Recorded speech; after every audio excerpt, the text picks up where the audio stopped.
Guardians picked up a nice win yesterday in extra innings over the New York Mets. So we're going to do a little different topic today. Instead of breaking down the game, I had asked you guys, and thankfully you all answered to much both surprise. It's only because I see you in the weight room. And I texted G on the side and said I need this. But I had asked the question.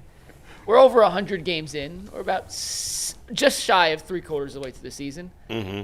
Who's been the most disappointing Guardian, in your opinion? And you got 3 different answers. We're going to start with Bolt. No, don't start with me because I'm curious what these guys said. Oh, okay. Don't mind. I kind of want to change my answer a little bit based on something I seen my man retweet yesterday.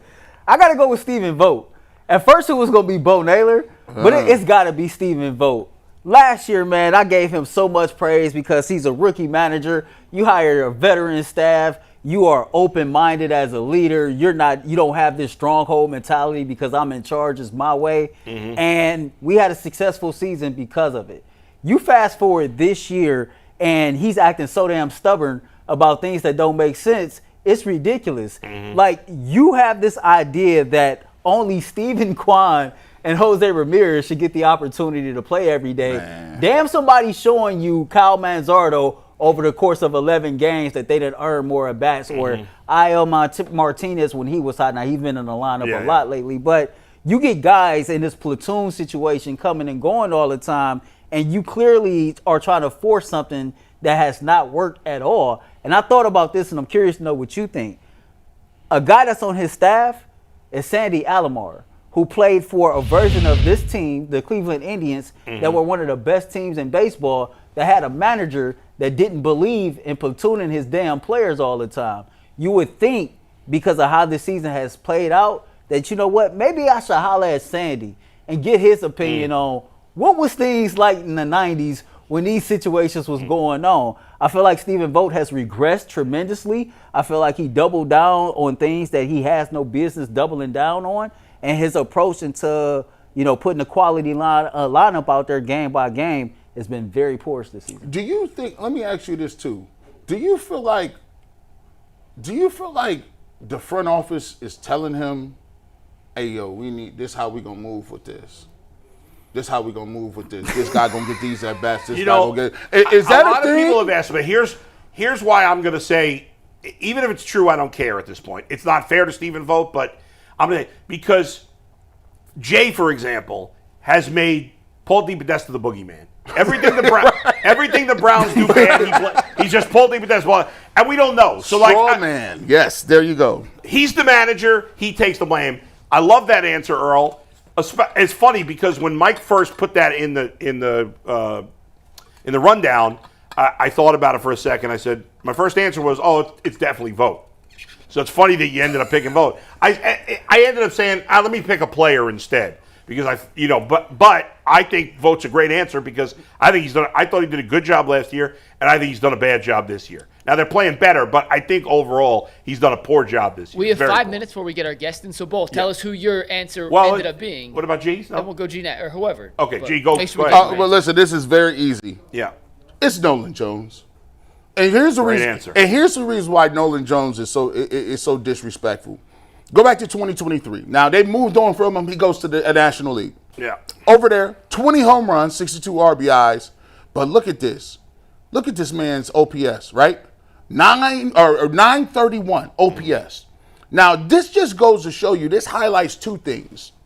This highlights the deficiencies in the Guardians hitting program and the hitting, I don't know what they're teaching for you. And I know the National League pitching and American League is different. They got different books. But the fact that now, when you look at what he's doing right now, his OPS is down to that ain't even it. This is wild. Oh no, it's at 615. Terrible. It's horrible. And he's batting average is 216. And this is the problem that we're looking at. Look at the power numbers. Look at the power numbers. 3? He's got 3? He's got a lower slugging percentage than Miles Straw. Doesn't he got a lower slugging percentage than Stephen Kwan? Oh yeah, definitely. And at first, Jason was like, hey, Jason said he's hitting the ball hard. His exit velo is great. Yeah. I said, but listen, bro, at some point, he's going to need to hit them balls in the stands. It's been nasty work.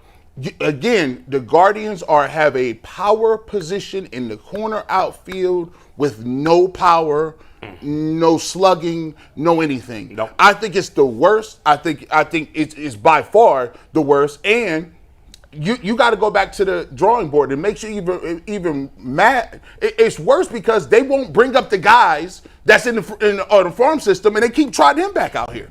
So, also a great answer, Nolan Jones. He was my third choice was Nolan Jones. My second choice was Stephen Vogt. I'll get to my first choice in a minute, but Nolan Jones is a great choice. He's the guy I was most wrong about this year. I 100% thought he'd bounce back and be a very good player for them, and he's been horrendous. He's been a total disaster, and now it seems that year in Colorado was the anomaly. I thought last year when he struggled, that was the anomaly, but in fact, it looks more like the good year he had was the anomaly, and he stinks. He's just terrible. Great choice. In the end, though, I picked Tanner Bibee because my expectations for Tanner Bibee were higher than any of these guys. Yeah. Like, I thought Nolan Jones would be good. Yeah. I thought Stephen Vogt was a good manager, and they've been disappointing. But this guy looked like he was on his way to being an all-star, maybe a Cy Young candidate. He's been horrible. Yeah. 4.51 ERA and a 126 WHIP. He's been a bad pitcher. I mean, that's it. He's had a couple of good games. For the most part, he's been a bad pitcher. And this guy had already had success here. He's one of the few guys that had success here, and he has totally gone backwards this year.